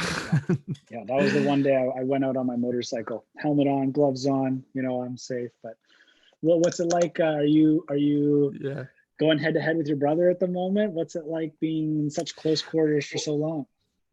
He's not here. He has a girlfriend who has a nice house. So he's been pretty much living Stuart? There. He knows about it. But it's been nice. I've actually been enjoying it. A lot of people keep like asking me like, are you okay? Like, you're alone. I'm like, yeah, I kind of I like it. I'm a social person. Don't get me wrong. I love hanging out with people. I love talking with people. But I also just love hanging out with myself. I don't mind this. It's kind of nice because I've been able to develop some sort of routine, which when I travel, I don't have any routine. Every day is completely different. And it's nice because I'm feeling healthier. You know, I've been able to exercise every day and cook my own meals. So I'm eating healthy and being productive and getting work done. So it's been pretty nice. Good. And in my free, you know, if I'm not working or cooking or exercising, then I can. What's that? I've had a couple of down days where I'm like, what am I doing? When's this going to end? Like a couple of days, but the rest have been pretty positive, where I'm really looking forward. I've been able to catch up on some things and really able to kind of prepare for when this is over, and kind of, I feel like I'm ready to launch once I can get outside again. That's good, man. Yeah, it's been up and down. Yeah, it's also given me, it's given me a lot of time to reflect too, and think about and appreciate everything I've done over the past few years. And even like sometimes I'll watch some of my older videos where I talk about what is currently going on, and like sometimes I'll give like a little bit of a motivational speech or whatever, and I try to take my own advice. You know, I remember how excited I was to first travel, and how just pure of, I was just so pure, you know, I was so ready to take on the world. And I would tell everyone, like, go live your life, pursue your dreams. And I hear that and it motivates myself again. Like it reminds me why I'm doing this, you know? So it's been nice to look back at things and reflect and appreciate. Nice. So what's one video that you're, let's say it's a free-for-all, you can travel again, you can do as you'd like. What is one video specifically, not necessarily a place, but one video, give us a description of the thumbnail and the title that you're looking forward to making? Throwing the hard ones at them. Honestly, maybe just trying some food somewhere, because that's something I haven't been doing lately. Like I said, I've been cooking all my foods myself. I would like to you and Will need to do a collaboration then. I know he's been cooking and sharing some vegan recipes and stuff. I'd love to do a vegan collab. Will, let's do it, man. I want to. Yeah. I like vegan food. I got nothing wrong with that. I do eat meat as well, but hey, I'm totally up for a nice vegan meal, because I was actually seriously surprised. I have a lot of friends who have been eating vegan, and the way they cook, it's all about the flavor, man. They make it taste good. Yeah. Marsha has a good question here. She says, do either of you guys keep a journal of your experiences? I don't, because I look at my vlog as a bit of a journal. I like to, as best I can, sneak in as much as I keep the videos on point as to what the thumbnail and title are telling you you're going to get, and giving you that, I try to drop in little bits of myself throughout, what I'm feeling, what I'm thinking. And so I definitely look at the videos as a blog, as a journal. Steve? Yeah, I think with myself, pretty much using these as memories. Another main purpose of this, of sharing these videos, is just to have memories myself. You know, now I can look back on these and reminisce in all these good times. So this is kind of my journal. I have attempted multiple times to have a journal and write in it, and I always like open it. I'm like, here we go, starting a journal. I'm gonna do this every day, and then I open it 6 months later, and I basically have a journal of like every 6 to 8 months I'll just write a whole page of what's going on. So I do have a journal of like a few pages filled out, and yeah, it's not something I'm ever consistent with, because I don't know. Here's a question. What's the next stage of Steve Yalo Industries, or whatever the business is? It's a good question. I've been thinking about this a lot. That's another thing I've been trying to figure out. And with me, one thing I've really been prioritizing is experience, right? And when it comes to experience, whether it be like experience with a camera, I've been learning so much about how to make videos, how to use my camera, photos as well, how to edit videos, how to edit photos. So these are all skills that I can use to progress myself in a business aspect as well, whether I want to do freelance creation or work with a brand that'll hire me to just make content that they can own and distribute. Right. and also with the experience of travel as well. I've been traveling full time for 3 years, and I've learned a lot about what it takes to travel. So I've been trying to develop some ideas to where I can potentially combine these into a business more than just me making YouTube videos. And I keep saying this, where I've been viewing what I've been doing as practice. And I might not even know what that's for yet, but I'm practicing for something big. Like a doctor I'm or a lawyer, they're always, exactly like practice. exactly like this isn't, I don't plan on just making the same type of videos forever. I keep wanting to get better. I want to get better with every video and learn more. And as we were actually talking before we started this live, both of us recognized the progression we've made by looking at our old videos. Oh So yeah. with me, I'm just really trying to get as much experience as possible, because I think that is the valuable thing that will help me excel in the future. Yeah. Yeah. What about I you? also think it's really difficult to answer that question with the way technology and software and the internet progresses and changes. It's so hard. Everyone's like, wow, what's DownieLive 5 years, 10 years from now? And I'm like, YouTube wasn't what it is 5 years ago compared to now. It didn't have all these merchandise options. It didn't have join or the membership features. It didn't have, so Alive. yeah, it didn't have live streaming. All of that has changed. I mean, the way we consume content or video may change. The devices we use may change, which will change how we make the video. So it's really hard to project too far ahead. I definitely think the next stage I would like to have, as much as I really like editing and the art of editing and the creative aspect of it, and reliving the whole experience and putting it into basically a highlight reel video for you viewers. If I could, that takes up a lot of my time. And if I could pass that off to someone else so I can be making twice as many videos or 3 times as many videos in a week, instead of 1 a week, go to 2 a week or something like that, I think that'll be the next step for me. But man, I don't even know where to start to find an editor, and then to find one that you trust or has the style I want, or Yeah. So I don't know how that's going to work. Otherwise, I'm going to need to look for other ways to, up the game in some way. If it can't be the editing, maybe it's creating an area where starting creators, they can join the channel, so I have more content coming in while I'm editing my own videos and can put out more videos. I don't know what it's going to look like, but I'm eager to see what will come in 2020. So one, I guess, kind of a wrapping up question for you. With everything that you're doing now with YouTube, making videos, what do you enjoy about this? What makes you happy?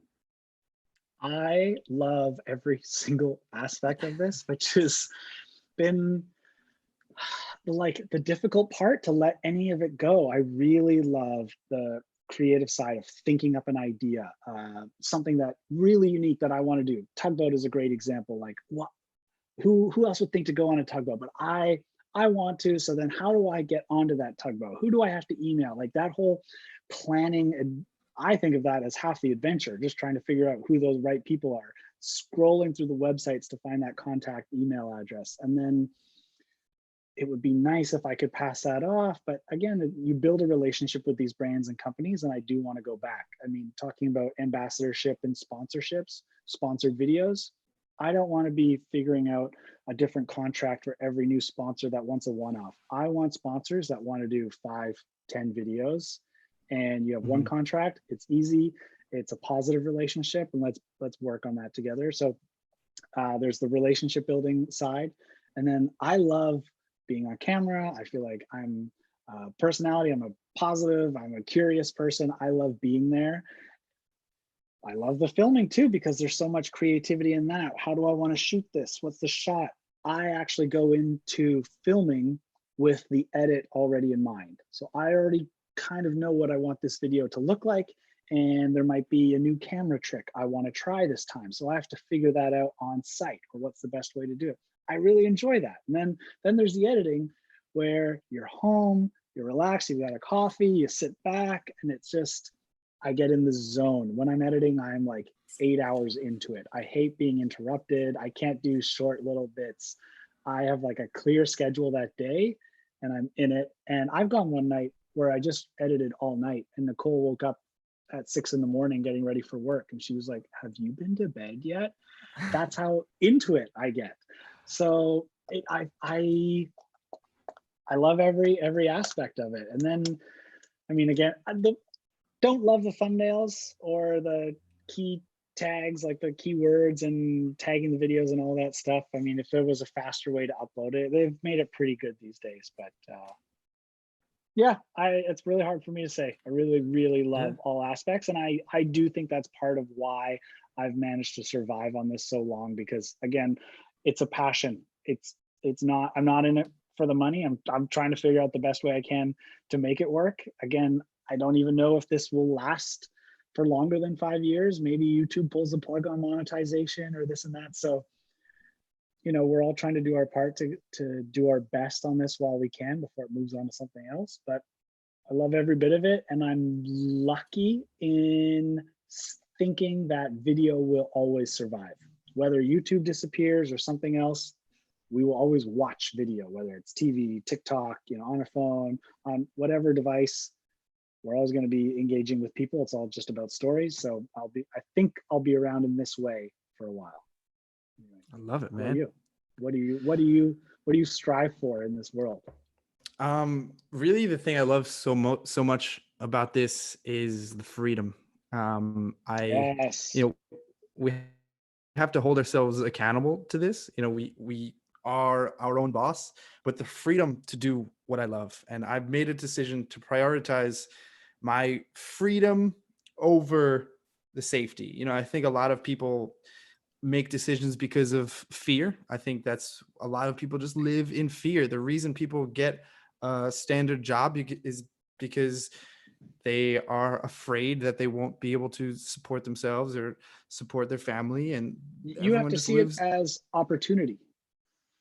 You're not giving up, you're not like gaining freedom and giving up security. You're also, I mean, that is true in a way, but you're gaining opportunity. You could grow to this. You could make this. You can think of all the other unique experiences that YouTubers get, content creators get, that someone as an accountant doesn't get. I mean, take all monetary stuff aside. It's just the pure opportunity of unique experiences, and everything you talk about is experience. So that's, yeah, very fitting. I think, yeah, and also just the enjoyment of it. It's fulfilling. And another aspect of it is how I embrace the unknown. And that's going back to the idea of fear. Most people fear the unknown. When something is not predicted, when you don't know how much your paycheck is going to be or where you're going to be in 6 months or what, I don't, all those details, you know, that excites me. And I'm passionate about exploring the unknown because I know the opportunities that will come from it. I can't even foresee. Like I would never be able to picture where I'm at now last year or a few years ago. You can't predict what's going to happen. You just have to put yourself out there.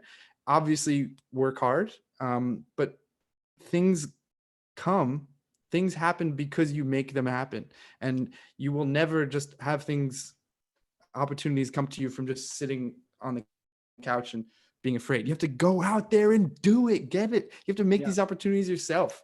And I don't know what's going to happen next year. I don't know where I'll be in 5 years, but I'm very confident it'll be something exciting. You know, I don't know I'm just like chasing this idea of freedom and chasing this idea of excitement, because ultimately I think everyone wants to be happy. And for me, I've realized that my happiness derives from excitement. You know, when I feel excited, that's when I'm the most happy. And I want to look forward to things. I want to be able to wake up and be excited about doing something. And that's what I feel with this. So I agree. I think we're obviously all most happy when we're excited for something. Actually, that's not true. A lot of people feel anxiety with that, and those two emotions can feel very close together. But where was I going with this? I mean, it's times like this this isolation, this coronavirus time where you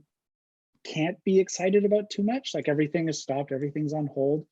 So it's a good time for us also to learn to be content, like not necessarily happy, but be content and grateful and appreciative of what we do have. And I think if you look back on your end of 2019 into early 2020, like you wouldn't have believed that you would be flown by a company to Orlando to do this playlist live or what? yeah, playlist live.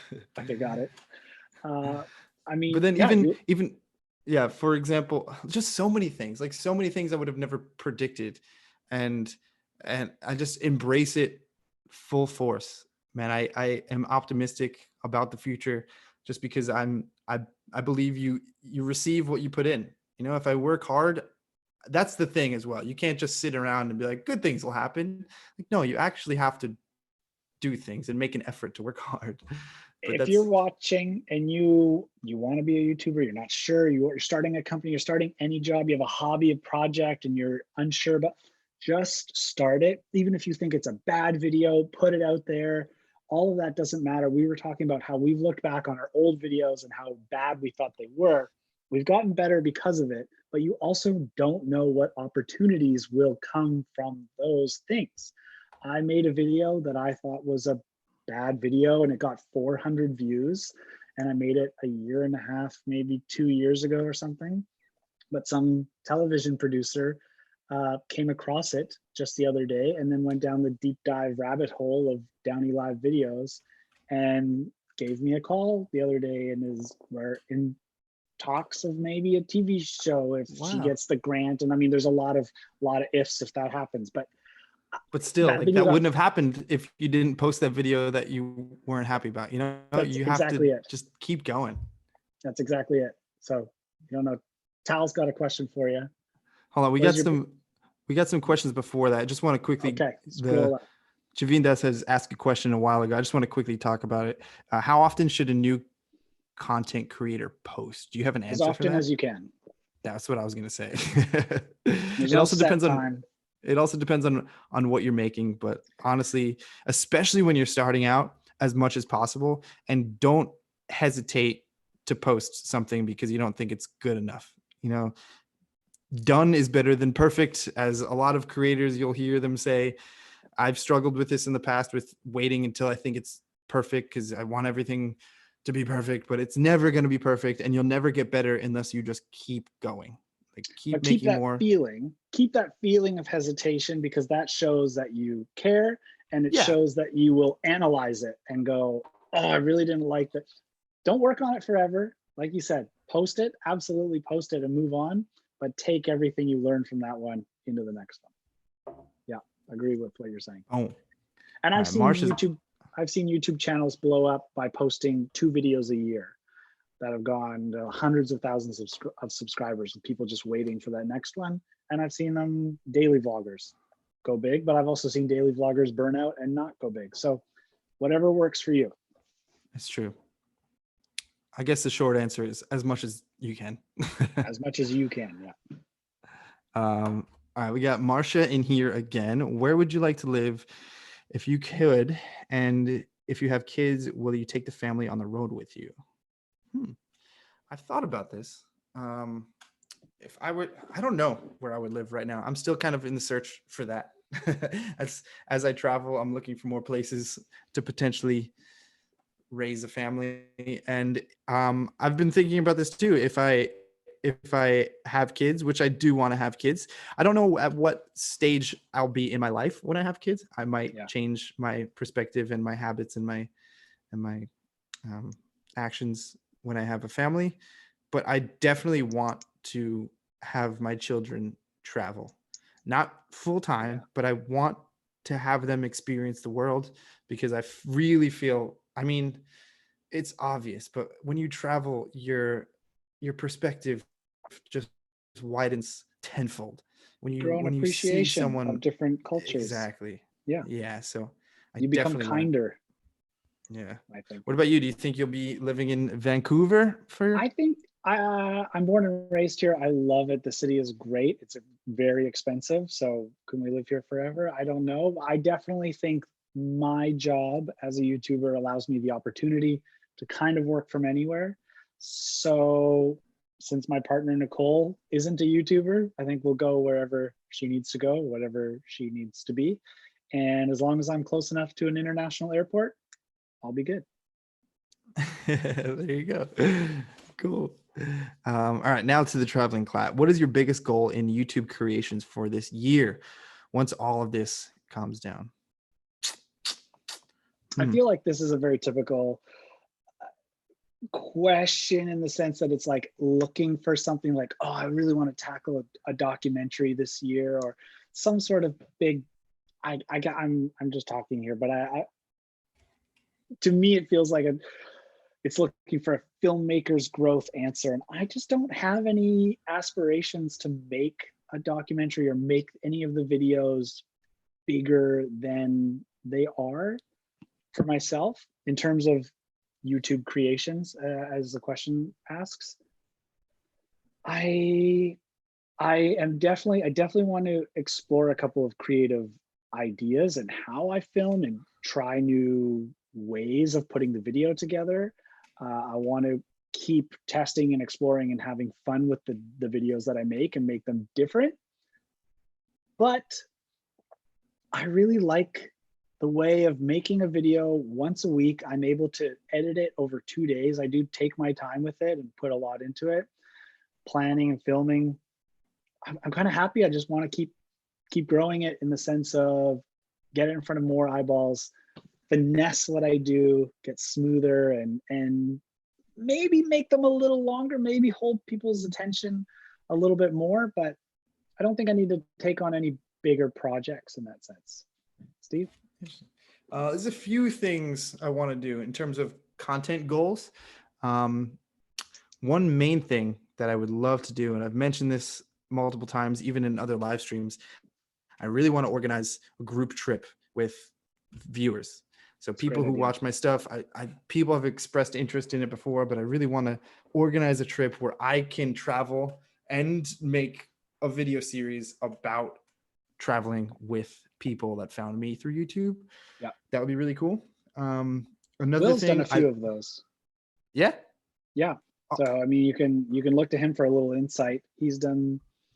I mean, Will, if you're still watching, you can drop in the chat, but he's done at least 2 retreats or 3 retreats, kind of that he's organized everything beforehand.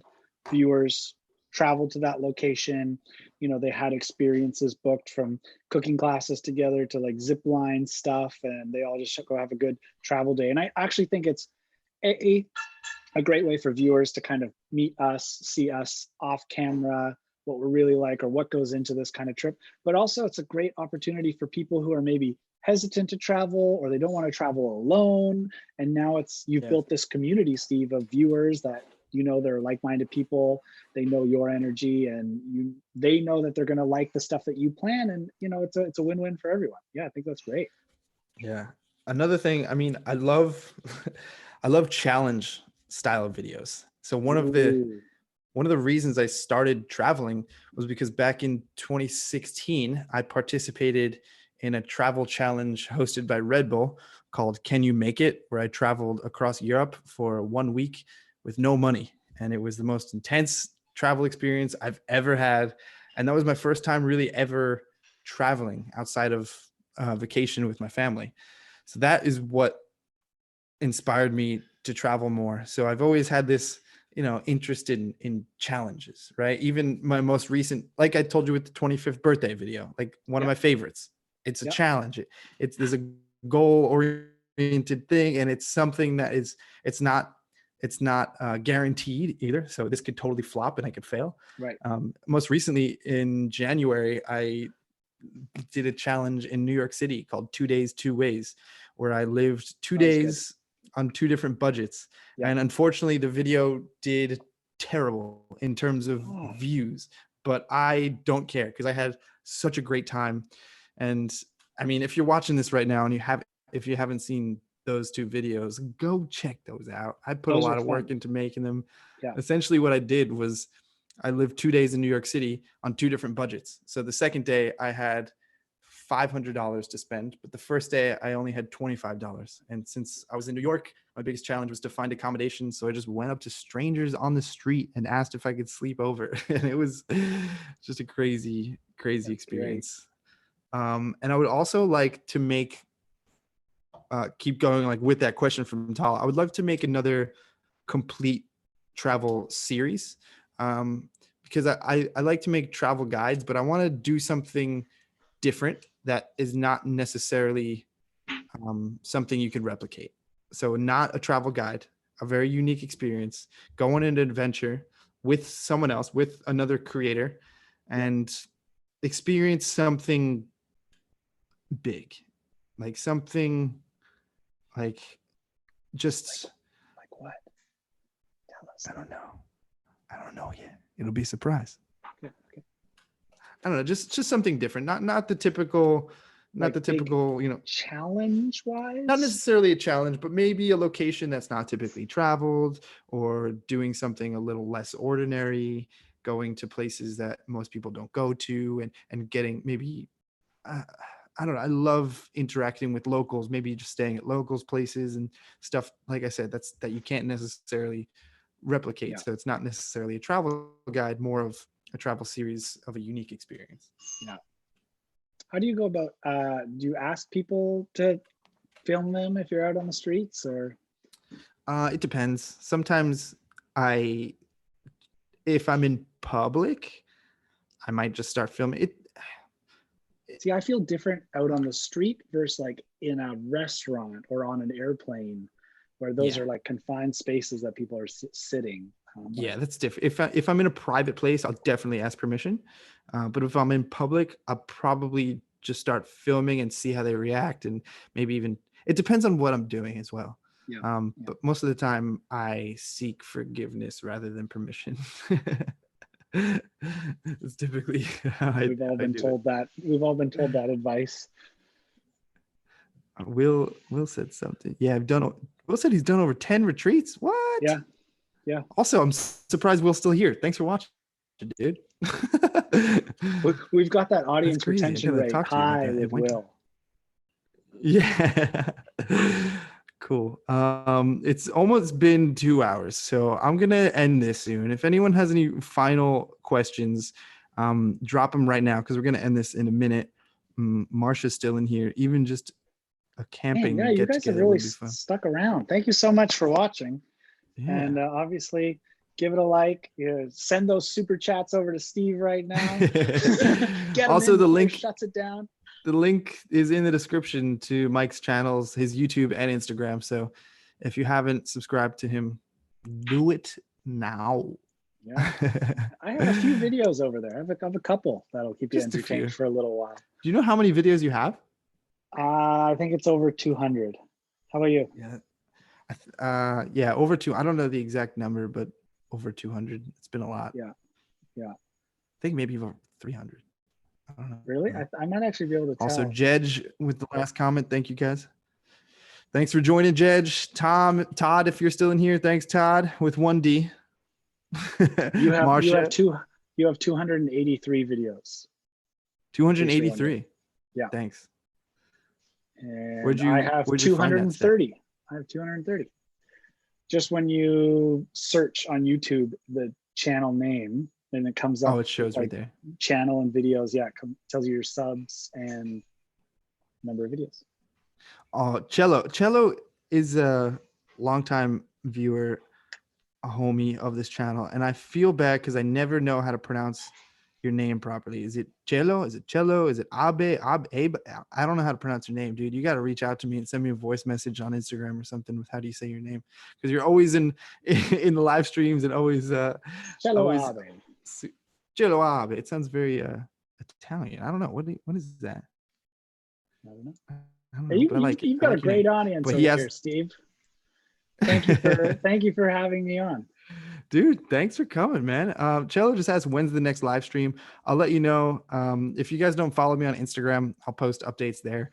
But probably this weekend. I have another creator in mind. I have a bunch of creators We I want to pronounced talk it to. correctly. Cello, like the instrument. cello, like the instrument. That's what I thought, but I always hesitate saying your name because cello, like the instrument. Cool. Awesome. Well, Mike, any final words for everybody? Keep up the great hair for us, please. The big smile and the energy. And yeah, you'll just, I don't know. That's all we want. Absolutely, man. Well, thanks for joining. Thanks for making time to speak with me. And hopefully we can actually meet in person soon and maybe travel together, do something. As soon as I can get cross-border into the States, I'm gonna come down and see you. I will organize an Amtrak trip for us because it's been, like I said, pretty successful on my channel, and I'd like to see it blow up your channel too. I want to try. I'm just genuinely interested in riding an Amtrak. Tal and I, we did a 16-hour train journey in Spain on one train, and it was cool. Yeah. We had our own room, and it was nice. I actually would really like to do some sort of train challenge, either where it's like, what's faster? I know. Listening. What's faster? You pick two cities that are kind of close to each other, whether it's New York, Washington, or one of those, maybe Orlando, Miami. But what's faster, taking the train or taking the plane? And taking the plane, everyone's like, well, plane's obviously faster. But yeah, everything that goes into it. You have to get to the airport. You have to be at the airport 2 hours early. You go through security, all of that. Then you land, but then you still have to get from the airport to downtown, whereas train is downtown to downtown. And if it's only a 3-hour train ride, it could be reasonably close. I mean, especially in the Northeast corridor, that's where they have the high-speed train, which is so popular, the Acela line, because it connects Washington, D.C. to New York in about the same amount of time it would take to fly. But you would be going through airport security, and we'd be relaxed on the train, getting whatever. So I either want to do one of those, or kind of do, each one of us is in a different class, like coach class, business class, roomette, and see how that compares. I just remembered I did. Oh my God, I was in India, and I got on a train. I was in southern India when I was in Goa. Sorry to cut you off, but this just came in my mind. And I had to take a train because I was going down to a city called Kochi. And when I went to go to the train station, I remember I actually tried to book a train ticket online the day before. And I couldn't do it because I didn't have a local SIM card. And in India, you need to have a local number to get a confirmation text to make any purchase online. And I was like, whatever, I'll just do it. I'll just buy a ticket at the station when I get there. Yeah, classic. And so I did. And when I got there, it was just mayhem. Like, India in general for a foreigner is like overwhelming. So I was alone, and I went to go on the train. I go to buy a ticket, and the guy tells me a price that sounded ridiculously too cheap. It was like it was like $1.50. I was like, this is a 16-hour train ride. This seems like a little not enough. What happened? And he's like, well, he's like on the roof. Almost, dude. He tells me, he's like, oh, we only have general class seating left. Meanwhile, like, he doesn't say it like this. He barely speaks English. I don't speak their local language. So just trying to order a train ticket was hard enough in itself. Yeah. Eventually I did. And I'm standing on the platform lost. And some guy sees me and he's like, are you getting on this train? I was like, yeah. He's like, okay, great. Just come with me. I was like, great. It was a young guy, super nice. And the train comes, and I'm looking at this train, and I'm like, what? Because I have to go all the way to the back of the train, right? He walks me to the back. General class, which is the lowest class on this train. We go to the last train cart.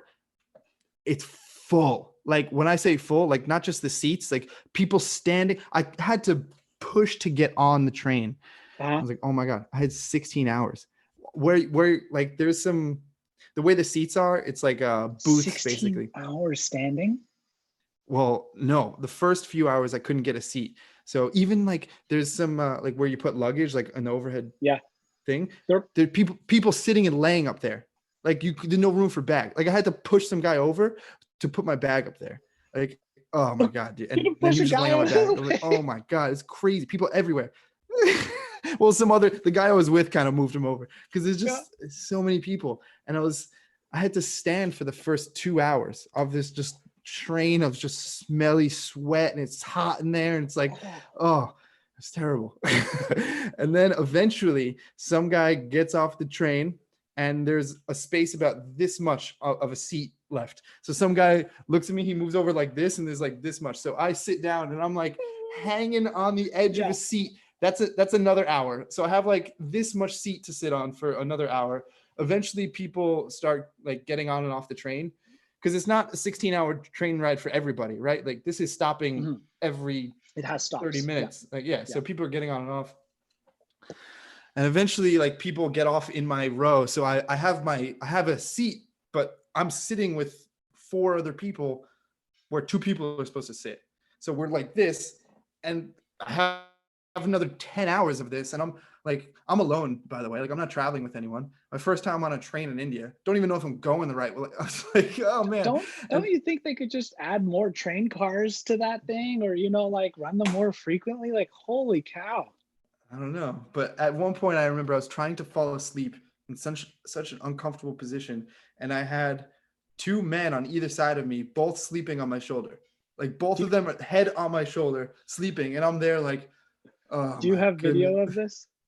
I don't have much video of it because I was a little nervous to take my camera out. I think I have some cell phone videos. Oh man, because doing a comparison video of like that versus Amtrak or something would be incredible. I have some videos viral for sure. Yeah, I have some videos of like the people sleeping on me, because I remember like taking a little Instagram story of sitting here and like looking literally people sleeping on my shoulders. I was also nervous because I had at that time I had my bag on the overhead bin thing, and so I just every time I was like fall asleep, I would like wake up to look at it, because I felt like someone, like they knew it was my bag too. Like everyone around, you could just tell like that's my bag, so someone could easily just take it. No one took it, and I was paranoid the whole time. But eventually, probably for no good reason. Like, it was probably fine, but it's just a fear, because you just don't want to be left without your stuff while traveling. Or who knows, you've got your passport in there or whatever. It's just a nightmare to deal with. I'm pretty sure at one point I went in the overhead thing. It's just like metal bars up there, and I think I went to lay down up there. But yeah, man, that was a crazy train experience. Well, we should come up with some sort of challenge. I want to do America's longest single train route or something, which is Chicago. It's the Southwest, Chief. It's Chicago to LA, and it just goes down from Chicago down through like New Mexico and whatnot, and it comes around to LA. It's 56 hours long. What? So it's over 2 days long, and no train changes. Like you are on the same train. Like there's no exchanges. So that's why it's the longest single route. But you could do New York to LA, and that would be longer, but you'd have to change over in Chicago. But again, I look at these things as a thumbnail title perspective. So something like 4 YouTubers on America's longest train, or something like that, that's highly clickable, get us out there, and those should do well. And then especially when they all link to each other, that's always a win as well. Yeah. Well, hopefully I can get involved with you with doing something like that soon, man. I'm up for it. Well, great. We're 7 minutes away. Should we go to 2 hours? Are we 7 minutes away from 2 hours? Oh man. Do it? No, we can leave it. We're not breaking any records. It's all good. Yeah, well, I appreciate, again, thanks for coming out, man. Or not coming out, but showing up. Join the call. And thanks again for everyone joining. I love you guys. Amazing support out here. Cool community we got going on. And thanks for having me, Steve. Of course. It's great chatting with you. And hopefully we'll do something together soon. There you go. Make sure to join his Patreon. That's where all the good stories are going to be. His 24th birthday. We're all looking forward to it. Yeah, we got some secret stories happening on Patreon. Come join. Right. All right, cool. Okay. Thanks so much, Mike. Thanks everyone out there. Have a great night or day wherever you are. And I'll see you in the next one. Peace. And we are